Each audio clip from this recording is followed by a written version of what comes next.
Hai minasan, terima kasih sudah klik video ini dan selamat datang di channel Koronim. Oke, di video kali ini Mimin akan merangkum keseruan cerita dari anime berjudul Gaikotsu Kishisama Tadaima Isekai Odekekachu. Anime ini bercerita tentang seorang gamer yang tiba-tiba terbangun dalam dunia game dengan tubuhnya kini menjadi karakter yang biasanya ia mainkan dalam game itu sendiri. Dimana selain dilengkapi dengan equipment yang overpower, sang gamer juga menguasai seluruh sihir baik itu kelas rendah sampai kelas dewa sekalipun. Dan petualangan si gamer tak sebatas hanya dilakukan sendirian, melainkan ia akan ditemani oleh seorang gadis elf yang ingin menyelamatkan kaumnya dari perbudakan manusia. Lantas, akan bagaimanakah petualangan mereka di sana? Oke, seperti biasa, jika kalian suka dengan konten seperti ini, bisa klik tombol subscribe yang ada di bawah. Dan Mimin juga meminta like-nya sebagai uang parkir. Tanpa banyak basa-basi lagi, langsung saja simak ceritanya. Lanjut. Di awal scene, kita diperlihatkan dengan sang karakter utama bernama Ark yang baru terbangun di dalam sebuah dunia game. Dimana jika umumnya MC-MC lain palingan dianugerahi dengan skill di luar Nurul, Ark justru tak habis fikri kalau ia juga dilengkapi dengan item kelas mitik yang selama ini sudah susah payah ia kumpulkan. Dan mari Mimin jelaskan 3 di antaranya. Pertama, armor full body membuat pemakainya mendapat peningkatan status. Kedua, jubah dengan skill pasif memulihkan mana. Serta ketiga, perisai yang dapat membuat penggunanya kebal dari status negatif. Dan selain memiliki equipment yang mumpuni, entah bagaimana Ark juga menguasai seluruh sihir meski berada di luar jobnya sekalipun.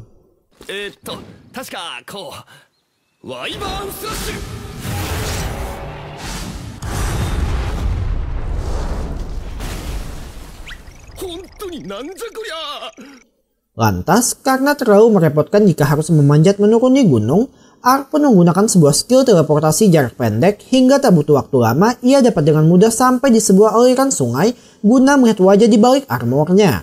Tapi disinilah Ark baru ingat kalau selama ini ia menggunakan avatar tengkorak yang apabila sampai diketahui oleh penduduk kota, otomatis mereka berbondong-bondong akan memburu dirinya.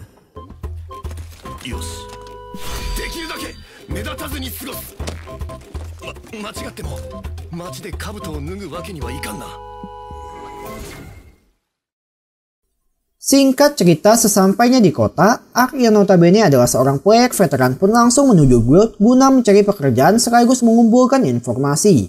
Dan diketahuilah untuk dapat menjalankan quest di sana, Ark diwajibkan mempunyai lisensi tentara bayaran yang bisa didapatkan dengan persyaratan menangkap hewan buas atau mengalahkan monster, atau bisa juga dengan menyerahkan bandit pada pihak berwajib.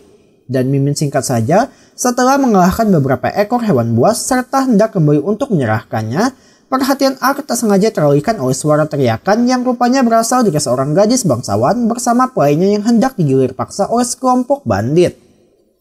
Sontak saat melihat kejadian tersebut, Ark pun mempunyai 2 pilihan. Pertama, melawan para bandit dengan risiko akan ikut menjadi korban atau menyelamatkan mereka yang otomatis akan menjadi pusat perhatian nanti. Tapi karena Ark yang masih mempunyai hati nurani sebagai seorang manusia, ia pun tetap milih menyelamatkan mereka.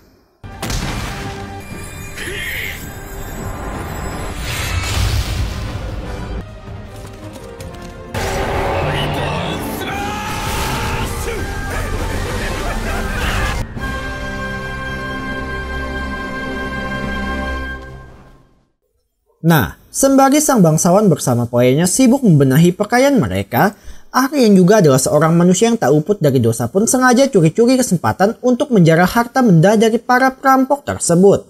Dan ketika selesai, kini ia dimintai tolong oleh sang bangsawan untuk mengantar mereka sampai ke kota terdekat.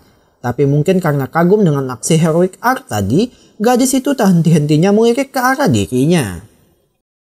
Alhasil, setelah persyaratan untuk bergabung menjadi anggota tentara bayaran berhasil terpenuhi, Ark pun langsung menyewa penginapan serta memesan banyak makanan yang Mimin sendiri kurang mengerti dicerna kemana semua makanan tersebut. Namun dari sinilah awal petualangan Ark yang sesungguhnya baru akan dimulai.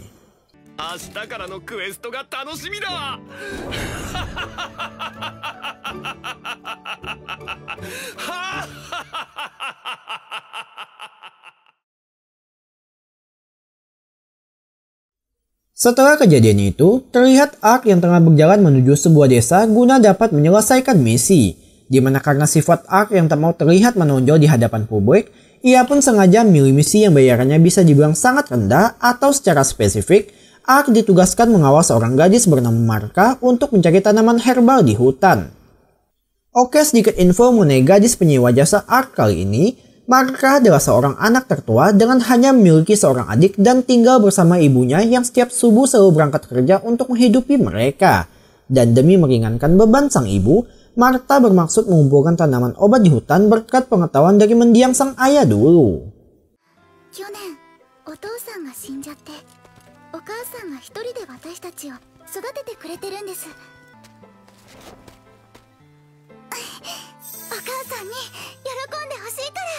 Sementara itu di desa, terlihat ibu Marka yang baru kembali dari bekerja, di mana ia tak sengaja melihat adanya sebuah kerumunan yang rupanya berasal dari seorang pemburu bersaksi kalau ia habis melihat seekor monster besar yang umumnya hanya dapat dikalahkan dengan mengerahkan sekompi pasukan.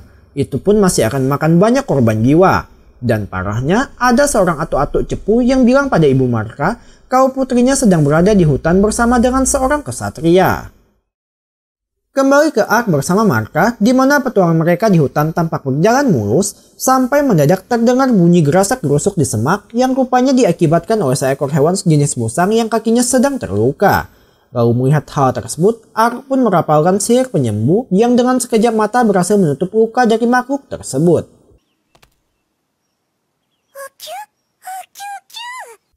Lantas, entah karena merasa berhutang budi, makhluk itu jadi sangat bersahabat, kemudian diberi nama Ponta oleh Ark, dan mulai dari sinilah petualangan mereka akan dimulai.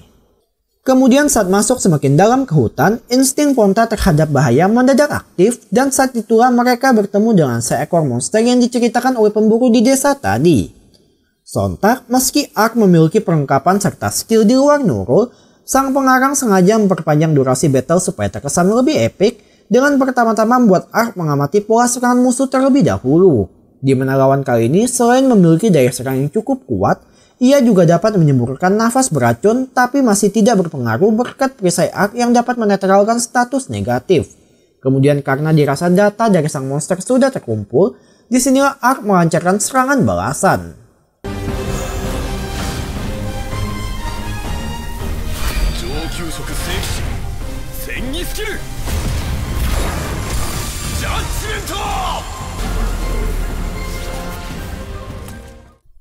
Pada akhirnya, karena status Ark yang sudah terlalu OP, monster itu pun tumbang dengan sekali serangan.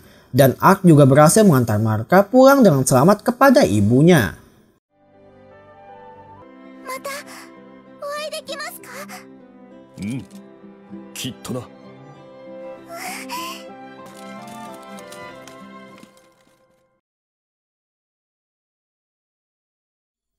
Setelah kejadian itu, terlihat Ark yang kini sedang mengambil misi membasmi markas bandit dan tidak dijelaskan secara detail kengerian seperti apa yang akan Ark tunjukkan kepada mereka. Tapi begitu keluar dari mulut gua, tak disangka muncul seorang gadis elf bernama Ariane Glenis Maple Lalatoya, sebut saja Lala, yang tanpa peringatan apapun langsung menyerang Ark karena salah menganggap dirinya sebagai salah seorang dari bandit di sana. Sontak begitu melihat seorang gadis elf atau merupakan sosok idaman di cerita isekai, spontan membuat Ark pun tak berani membalas serangan, malahan bertahan sambil berusaha menjelaskan kalau ia hanya sedang mengerjakan misi. Tapi tetap saja hal tersebut tidak membuat Lala percaya begitu saja, sampai tiba-tiba...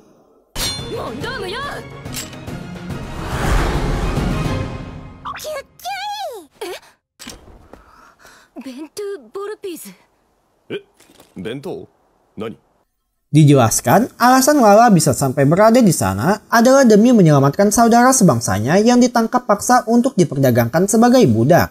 di mana hal ini memang sering terjadi di sana karena selalu saja ada oknum yang ingin perbuncit perut padahal sudah dikeluarkan perjanjian damai untuk tidak mengganggu satu sama lain. Dan karena menganggap pertemuan dengan Lala adalah sebuah quest selayaknya dalam game, Ark pun berusaha menawarkan bantuan yang sayangnya malah ditolak. これは私たちエルフ族の問題。人族の加勢など無用よ。白銀の騎士さん。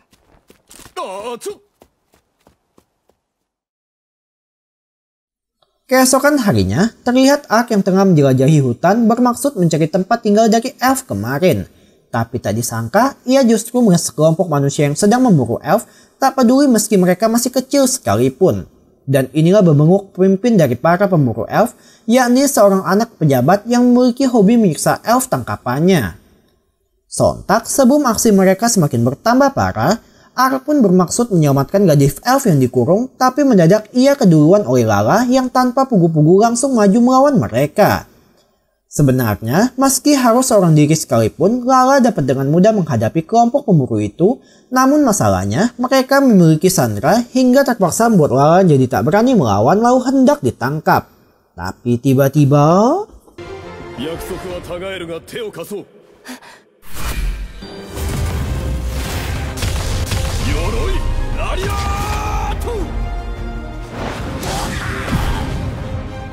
Ya, di waktu yang tepat, Ark berhasil menghajar sang pemimpin dari para penjahat dan untuk sisanya tentu dapat dengan mudah dikalahkan oleh Lala. Kemudian dari sinilah scene pamer ciri khas dari anime isekai dimulai, yang mana dengan sebuah spell, Ark berhasil melepas kalung perbudakan serta menyembuhkan luka bahkan tidak menyisakan bekas. Alhasil, setelah melihat kemampuan ditambah kepribadian Ark yang dirasa agak unik, Lala pun kali ini bersedia menyewa jasa Ark sebagai tentara bayaran sampai kaumnya berhasil terbebas dari perbudakan. Nara, Ark, あなたを今ここで雇うことは可能かしら?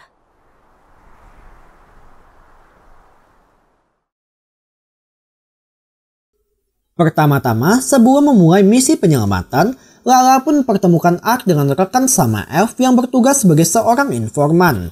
Dan jika dilihat dari paras Lala yang cantik, Ark pun berekspektasi tinggi akan penampilan rekan sama elf kali ini.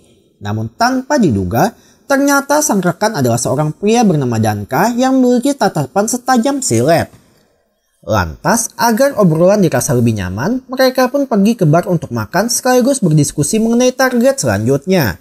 Di mana lokasi penyergapan kali ini adalah markas dari para pemburu, serta memiliki ruang bawah tanah yang katanya dijadikan sebagai tempat penampungan elf buruan sebelum diperjualbelikan di pasar budak. Dan tugas Ark adalah membantu mereka menyusup dengan sihir teleportasi supaya dapat menyelamatkan tawanan sekaligus membantai habis semua pemburu di sana.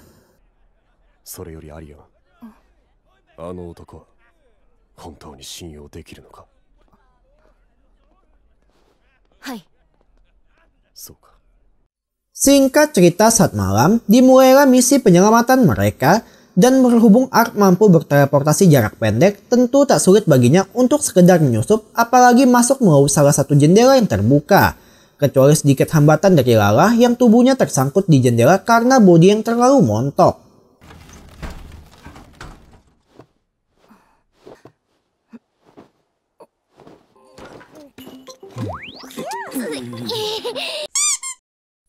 Akan tetapi begitu masuk mengecek ke sebuah ruangan, mereka pun dikejutkan dengan pemandangan para pemburu yang sudah tewas di kasur seperti sengaja dibunuh saat sedang tertidur.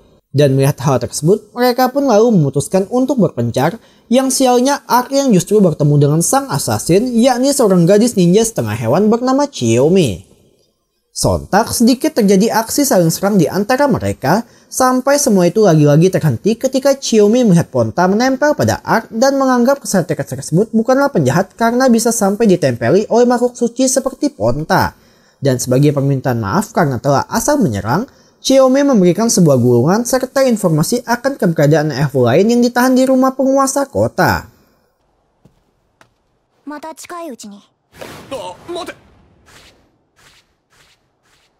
Nah, ketika kembali berkumpul dengan Danka serta Lala, ternyata gulungan itu berisi nama-nama pembuli elf yang kebanyakan adalah pejabat negara. Tapi prioritas mereka sekarang adalah menyelamatkan elf di ruang bawah tanah yang kebanyakan masih di bawah umur. Serta di sini pula dan itu mempercayai manusia adalah karena skill Ark yang bisa dibilang tidak masuk akal. Alhasil, karena masih ada F lain yang harus mereka selamatkan di rumah penguasa, dan K pun memutuskan berpisah supaya dapat mengantar pulang beberapa F yang telah mereka selamatkan. Sementara Ark bersama Lala akan pergi menuju kediaman sang penguasa. Tapi apakah misi penyelamatan akan berjalan semulus yang direncanakan? Berkat sihir teleportasi milik Ark, tak butuh waktu lama, mereka pun berhasil sampai di sudut rumah sang penguasa. Tapi sialnya mereka malah bertemu dengan para penjaga, hingga yang tadi niatan awalnya adalah misi penyusupan kini berubah menjadi misi penyerbuan. Oke, kita beralih ke sang penguasa itu sendiri, di mana ternyata pemimpin dari para pemburu elf yang dihajar Ark tempo hari adalah putra dari sang penguasa kota. Dan bisa kita lihat sikap tak bermoral tersebut bisa terbentuk karena salahnya cara didikan orang tua, terlihat ketika sang ayah justru mempertontonkan di hadapan anaknya sendiri dua orang elf yang hendak ia gilir. Tapi sayang sebelum dapat menggas kedua gadis tersebut, muncul gangguan dari Ark bersama Lala yang lebih dulu datang menggerebek mereka.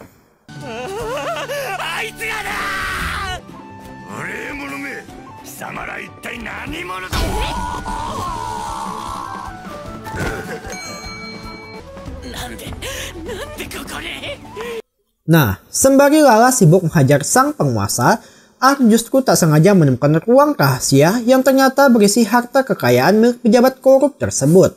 Dan melihat hal itu, sifat serakah Ark pun kembali bangkit lalu berdalih ingin menyita semua harta supaya pasukan pemburu elf tak lagi terbentuk. Dan sang penguasa juga kini tak lagi dapat memikirkan harta sebab giliran dua gadis elf yang hendak ia gilir tadi berniat membalaskan dendam mereka.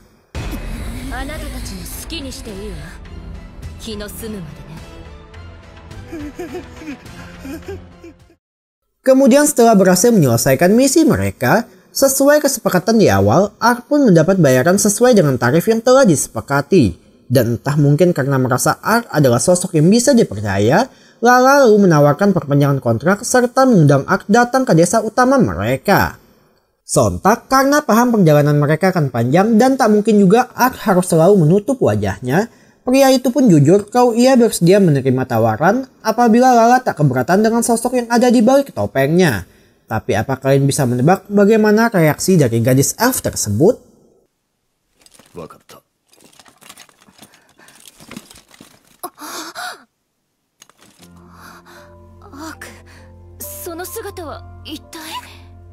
Ya, meski Lala cukup terkejut dengan penampilan Ark sebenarnya, tapi berhubung Ark yang pandai mengarang cerita dengan beralasan kalau ia sedang terkena kutukan, gadis polos itu pun tak bertanya lebih jauh melainkan tetap menerima Ark apa adanya. Dan akibat dukungan dari Lala, beban Ark sedikit berkurang dengan kini ia punya seseorang yang bisa diajak curhat tanpa perlu khawatir akan identitas aslinya.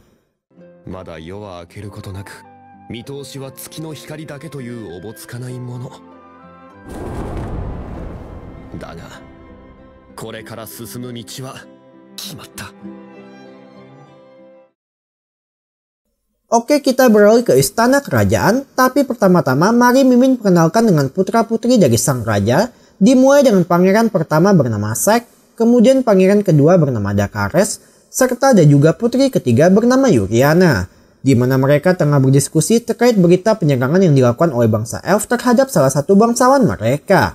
Dan di sini pula muncul dua kubu yang saling pro dan kontra terhadap alasan penyerangan dari bangsa elf. Pertama, ada Pangeran Sek yang mendengar isu terkait bangsa elf yang ditangkap lalu diperjualbelikan sebagai budak.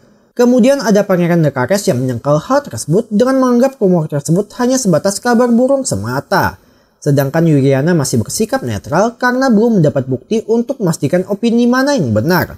Tapi keputusan tetap berada di tangan sang raja dengan menyuruh mereka untuk tidak saling berdebat lalu mengutus Yuriana untuk memastikan kebenarannya.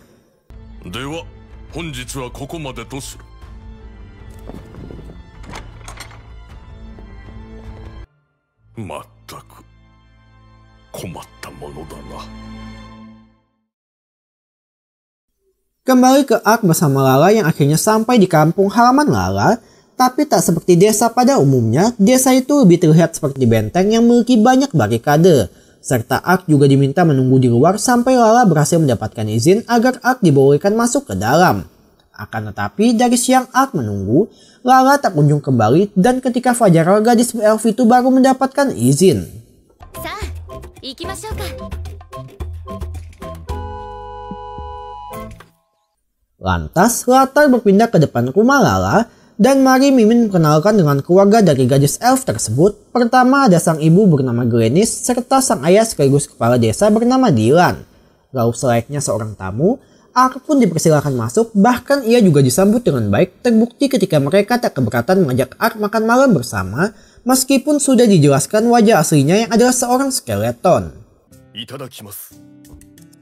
おかわりもあるから遠慮しないでね。キュンキュン。おお、ありがたい。 Kemudian sehabis makan, Ark juga dipersilakan membasuh tulang-tulangnya di kamar mandi mereka, tapi entah mungkin lupa dengan kehadiran Ark, Lala justru dengan santainya berjalan masuk, dan tiba-tiba...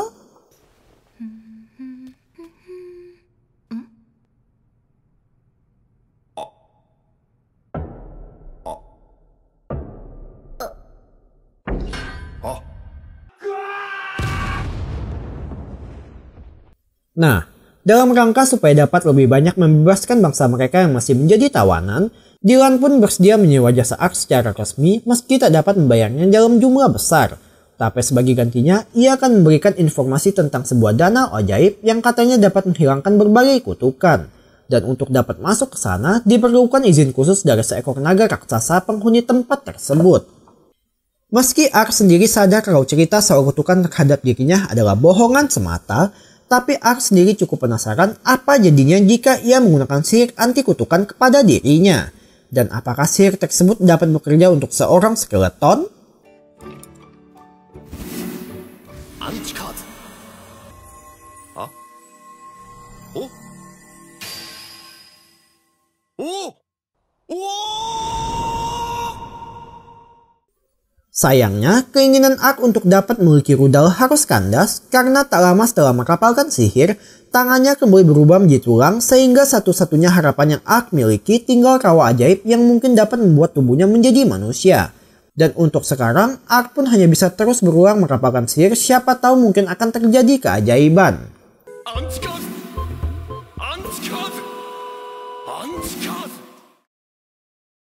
Keesokan harinya, Sin berpindah ke istana kerajaan, di mana terlihat Putri Wiriana sambil ditemani pelayan serta beberapa pengawal hendak pergi ke kota perdagangan untuk mengadakan pertemuan dengan bangsa elf.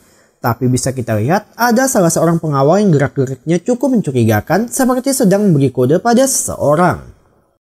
Kembali ke Ark bersama Lala yang juga sedang melakukan perjalanan menuju kota perdagangan, di mana berhubung di sana adalah tempat biasa dijadikan sebagai lokasi pertemuan atau jika diartikan dalam bahasa lokal disebut COD-an, maka berangkatlah mereka dengan melewati rute tercepat yakni dengan melintasi tengah hutan atau dikenal sebagai sarangnya monster serigala.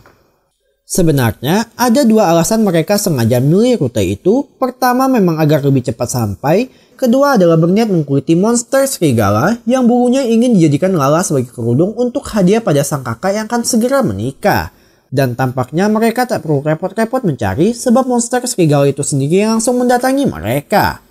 Nah, meski para serigala itu tak terlihat seperti monster, tapi ada satu perbedaan mereka dengan serigala biasa, yakni mampu menggunakan sihir ilusi untuk menggandakan tubuh. Sehingga Ark pun cukup kerepotan untuk menentukan mana yang asli dengan imitasi. Tapi hal tersebut justru berbanding terbalik dengan Lala yang mungkin sudah terbiasa melawan mereka. Alhasil, daripada repot-repot harus menghadapi satu persatu dari mereka, Ark pun memilih untuk menyerang sang pemimpin kawanan yang tentunya lebih cerdas sekaligus lebih kuat dari para serigala lainnya. Tapi begitu Ark berhasil mendaratkan serangan serta tak sengaja memutus semacam gelang di kaki sang pemimpin, di saat itulah si Alpha seperti semacam tersadar lalu lebih memilih pergi meninggalkan mereka.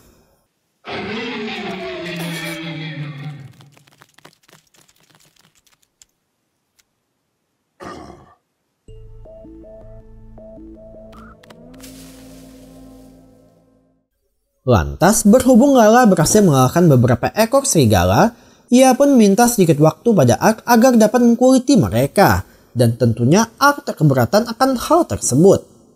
Sementara itu di sisi lain hutan, terlihat rombongan Tuan Putri sudah hampir setengah perjalanan, tapi si Putri Wiriana tak kunjung tenang, takut jika nyawanya sedang terancam akibat perebutan tahta dari kedua kakaknya. Dan hal yang ditakutkan sepertinya benar terjadi tatkala kereta yang mereka tumpangi tiba-tiba dibegal oleh sekelompok orang misterius. Tapi entah mungkin karena pendengaran Ponta yang tajam, ia langsung berlari ke sumber suara sambil diikuti oleh Ark. Tapi apakah mereka dapat tepat waktu sampai ke lokasi Yuriana?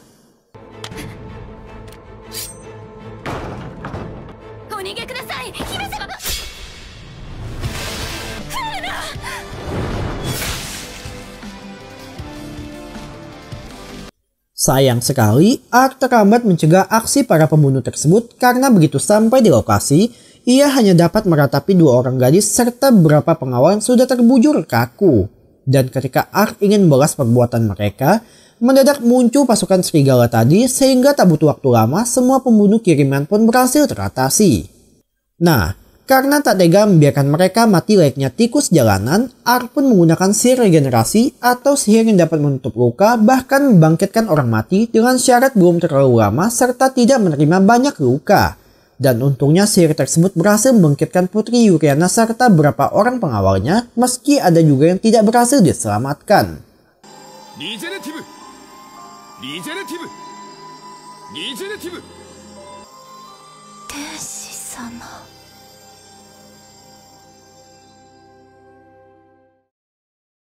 Kemudian ketika tersadar, mungkin karena menganggap Ark sebagai malaikat yang telah menolong mereka, Yuriana pun semakin yakin kalau apa yang ia lakukan berada di jalan kebenaran, lalu memerintahkan sisa pengawalnya untuk tak perlu takut karena mereka pasti akan dilindungi.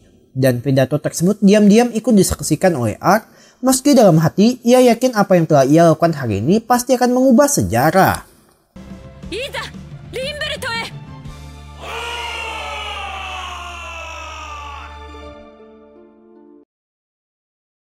Singkat cerita, sesampainya Ark bersama Lala di kota perdagangan, terlihat para penduduk hidup dengan sangat sejahtera, sampai tak sengaja mereka melihat semacam keributan antara seorang gadis melawan 3 orang dewasa. Dan tak perlu Ark sampai turun tangan karena gadis itu dapat dengan mudah mengalahkan mereka, yang ternyata dirinya adalah Chiyomi atau sang gadis ninja tempo hari.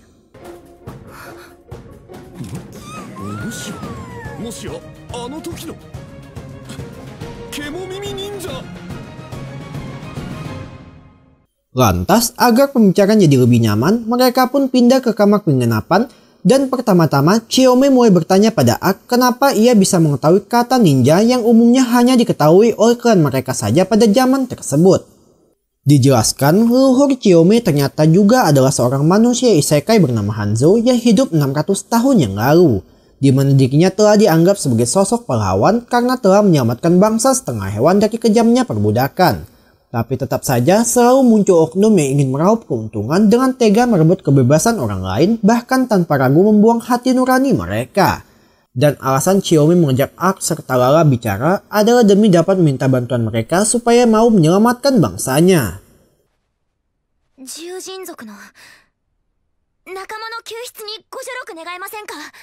Di titik ini, Ark sebenarnya ingin membantu, namun karena ia masih terikat kontrak dengan Lala, Ark pun dengan berat hati menolak permintaan gadis tersebut sampai tiba-tiba Lala bersedia membantu. Dimana mungkin karena paham bagaimana kesedihan melihat rasnya diperlakukan secara tidak manusiawi, gadis elf itu pun bersedia bekerja sama membantu Chiyomi. Chiyomi dono. Hai. Yorokonde kyōryoku sasete itadakou. Watashi mo ne. Pertama-tama, Chiyomi pun membawa mereka ke semacam tebing tinggi untuk menjelaskan apa yang harus mereka lakukan nanti. Dimana berhubung kota itu adalah kota perdagangan terbesar di benua, tentu perdagangan budak juga tak luput meski dilakukan secara diam-diam. Dan lokasi yang ditunjuk Chiyomi sekarang adalah pusat para manusia hewan ditahan atau lokasi utama misi penyelamatan mereka nanti. Nah, karena masih ada sektor-sektor lain yang juga harus ikut diselamatkan, Ark pun diminta untuk membuat keributan di gerbang depan supaya perhatian tertuju pada dirinya. Dan sembari para penjaga sibuk melawan Ark, Chiyomi bersama rekan ninja lain akan membebaskan para tawanan di dalam.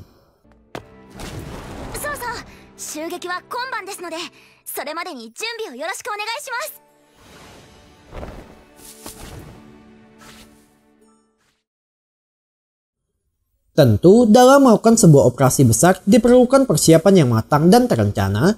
Terlihat dari Ark yang lebih memprioritaskan mengisi perut terlebih dahulu, kemudian sudah menyiapkan sebuah topeng norak agar terkesan lebih menjiwai perannya. Kemudian ketika bertemu dengan Chiyomi, ternyata gadis itu juga membawa seorang rekan ninjanya bernama Goemon untuk menemani Ark dalam misi pengalihan. Alhasil berkat kemampuan fisik Goemon yang sangat kuat, bahkan mampu mengubah tubuhnya menjadi sekeras besi, apalagi jika dikombinasikan dengan sihir area milik Ark, mereka pun berhasil memporak-porandakan gerbang depan hingga membuat Chiyomi bersama Lala berhasil menyusup ke dalam dengan cukup mudah. Dan karena kebanyakan para penjaga terfokus ke gerbang depan, sisa penjaga yang bersiaga di dalam tentu bukanlah halangan bagi dua orang gadis yang telah dilatih untuk menjadi pejuang bagi bangsanya. Akibatnya, tak butuh waktu lama, mereka pun sampai ke penjara lalu berhasil membebaskan para tawanan, kemudian mengumpulkan mereka ke aula agar dapat dipindahkan keluar menggunakan sihir teleportasi milik Ark. Tapi masih ada satu titik lagi yang harus mereka selamatkan. Oleh sebab itu, Goemon pun bersedia menahan pasukan bantuan seorang diri supaya Ark bersama yang lain dapat menyelamatkan saudaranya.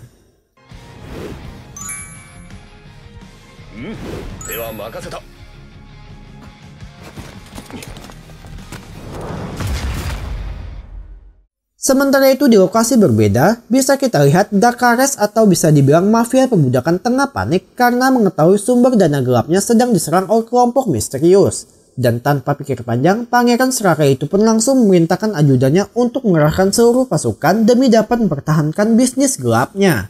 Namun itu yang sebenarnya diincar oleh sang ajudan karena tak disangka ia malah menusuk Dakares hingga tewas sebab dirinya ternyata adalah bagian dari fraksi Pangeran Sek, kemudian sengaja membuat skenario kalau pelaku penyerangan Putri Yuriana juga adalah Dakares. Oke, mari Mimin jelaskan, sebenarnya ada dua kubu yang berniat menyingkirkan Putri Yuriana. Pertama adalah Dakares dengan sudah menyiapkan monster serigala tapi tidak sengaja digagalkan oleh Ark. Kemudian adalah Pangeran Sek yang mengutus pembunuh bayaran agar dapat menyingkirkan pesaing di tahta kerajaan. Dan saat ini mereka belum mengetahui kalau Putri Yuriana sebenarnya masih hidup.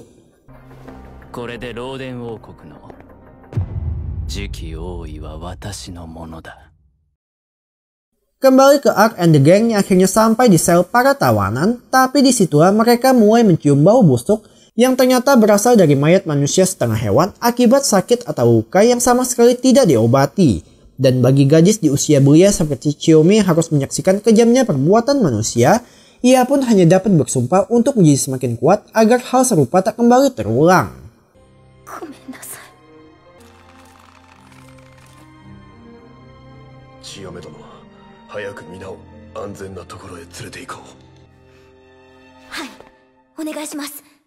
Lantas setelah semua tawanan berhasil dievakuasi keluar, Ark pun memilih kembali ke tempat Goemon untuk membantu melawan sisa pasukan.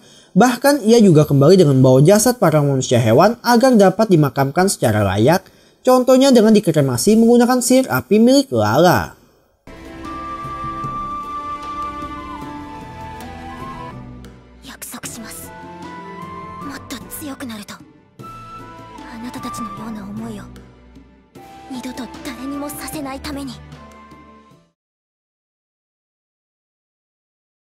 Keesokan harinya, fokus karakter berpindah ke Yuriana yang akhirnya sampai ke tempat tujuan, di mana ternyata ia pergi mengunjungi sang kakak tertua yang telah menikah dengan bangsawan setempat.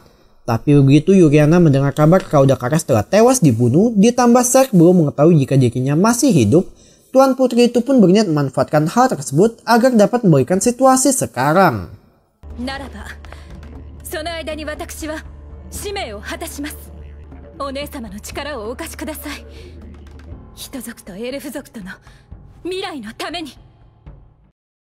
Kembali ke Ark bersama Lala, yang mana setelah permintaan membantu Chiyomi selesai, mereka pun memutuskan berpisah dengan kelompok Chiyomi karena berdasarkan informasi yang gadis itu berikan, kebanyakan pembeli bangsa F berasal dari negara tetangga sehingga tujuan Ark bersama Lala kini adalah menuju negara tersebut agar dapat lebih banyak menyelamatkan saudaranya yang masih dijadikan sebagai budak.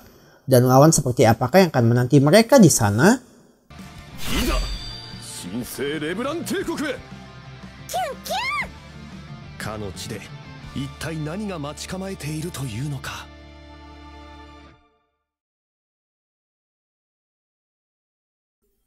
Sesampainya di kota perbatasan atau bagian terluar dari negara yang sedang mereka tuju, Terlihat di siang bolong saja, para penjaga di kota itu sedang melakukan patroli keliling karena dalam beberapa waktu terakhir situasi di kota jadi kurang aman sebab marak terjadi kasus orang hilang terutama melibatkan para wanita malam. Tapi berhubung karena tujuan kedatangan ARK adalah untuk menyelamatkan beberapa elf yang ditahan di sana, mereka pun tetap harus keluar untuk mengumpulkan informasi di sekitar. 二手に分かれて日が落ちる前にここで合流しましょう。了解した。 Kemudian setelah berkeliling bertanya ke sana kemari, terdapat lokasi yang katanya agak mencurigakan karena sering terdengar bunyi tangisan serta beberapa warga juga kerap melihat penampakan monster keluar masuk dari tempat tersebut. Dan malam harinya ketika pergi bersama Lala ke lokasi itu, tampaknya rumor mengenai desas-desus tempat itu terbukti benar, terlihat dari adanya sisa tulang belulang monster serta beberapa penjara untuk mengurung sesuatu. Dan puncaknya adalah ketika ARK bersama Lala sampai ke semacam ruangan besar yang di sana mereka bertemu dengan seorang pria bernama Fumba atau dalang dibalik kasus penculikan warga kota. Tapi tentunya seorang bos penjahat tak akan muncul tanpa perencanaan sebab mendadak Lala tiba-tiba menyerang ARK tanpa peringatan seolah-olah seperti sedang dikendalikan.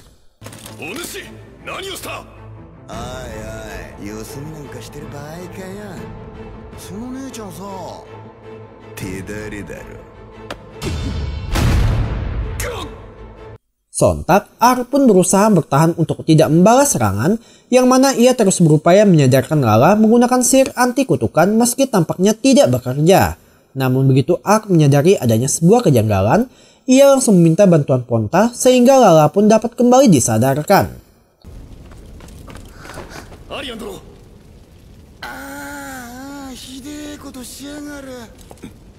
Di titik ini, ARK sebenarnya sudah sangat murka sebab dari sekian banyak penjahat yang pernah ia hadapi, Fumba yang paling buruk di antara mereka.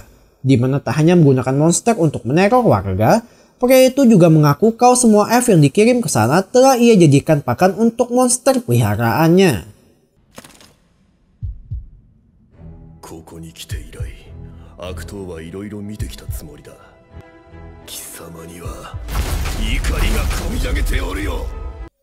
Alhasil, pecahlah pertarungan antara ARK melawan para monster peliharaan Fumba, di mana meski jumlah monster yang sangat banyak, hal tersebut tidak sebanding dengan kemampuan ARK yang dapat dengan mudah mengalahkan mereka. Kecuali Lala sang beban yang hendak digeprek, tapi tiba-tiba...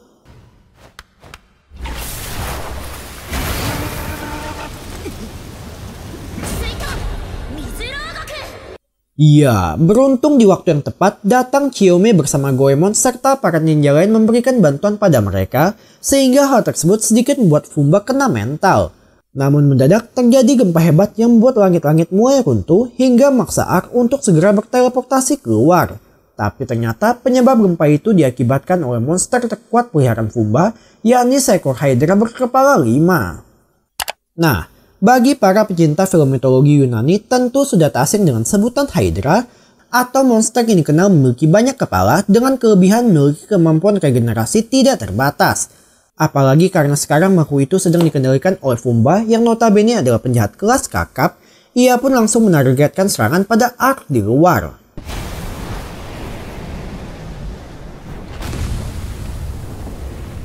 Lantas mengira lawannya sudah tewas, Fumba pun kini menargetkan para penduduk kota untuk dijadikan pakan bagi Hydra peliharaannya. Di mana sebenarnya Fumba telah melenceng dari kesepakatan dengan sang kaisar yang ingin memanfaatkan kekuatan Fumba untuk dapat menaklukkan negara sekitar. Oke, sedikit cerita tentang latar belakang dari pria bengis tersebut. Pada mulanya, ia adalah orang buangan dari desa penjinak monster karena teknik penjinakannya lebih terkesan seperti teknik perbudakan yang sama sekali tidak memunculkan rasa empati bagi monster jinakannya. Dan karena hal itulah, Fumba pun memutuskan untuk bekerja pada sang kaisar yang faktanya hanya ingin sekedar manfaatkan dirinya.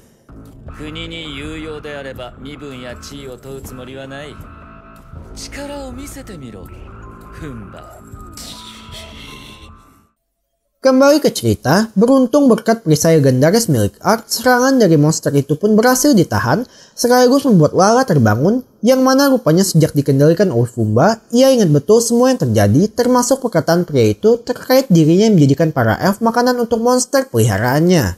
Oleh sebab itu, dengan rasa penuh amarah, Lala bersama Chiyome pun berniat mengurus pria tersebut, sementara ARK akan melawan sang Hydra. Oke, kita fokus ke Ark terlebih dahulu, di mana meski beberapa serangan dari Ark sebenarnya cukup memberikan luka bagi makhluk itu, bahkan berhasil memotong beberapa kepalanya, tapi karena kemampuan regenerasi Hydra yang sangat cepat, untuk pertama kalinya dalam cerita, Ark ternyata juga mempunyai skill pemanggil, yakni ia dapat memanggil Ifrit atau iblis api dari neraka. Sementara untuk Lala bersama Chiome yang akhirnya berhadapan langsung dengan Fumba, bisa kita lihat gadis itu kali ini sama sekali tak menunjukkan ekspresi, bukti kalau ia ingin segera menghabisi pria bengis tersebut. Bahkan ketika Fumba berniat kembali mengerahkan monster pengendali sebelumnya, Lala dapat dengan mudah menebas habis mereka, serta Chiome juga berhasil memberikan luka goresan yang membuat koneksi antara Fumba dengan sang Hydra jadi terputus. Tapi tampaknya mereka sama sekali tidak khawatir, sebab percaya Ark pasti bisa melakukan sesuatu.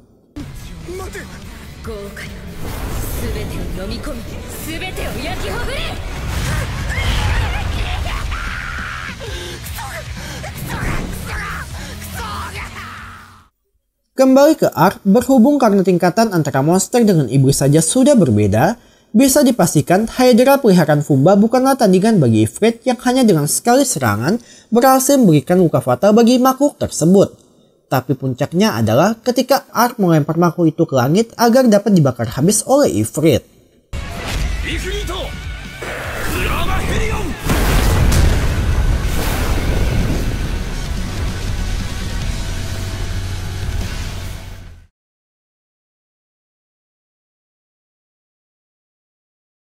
Scene akhir menampilkan Putri Yuriana yang berhasil berdiskusi dengan pemimpin bangsa Elf, di mana karena kursi tahta sekarang tertuju pada Pangeran Zack yang notabene sama sekali tidak peduli akan perdamaian dengan bangsa lain, Yuriana pun minta dukungan dari pihak Elf agar dirinya direkomendasikan menjadi ratu supaya dapat menciptakan kedamaian bagi kedua bangsa.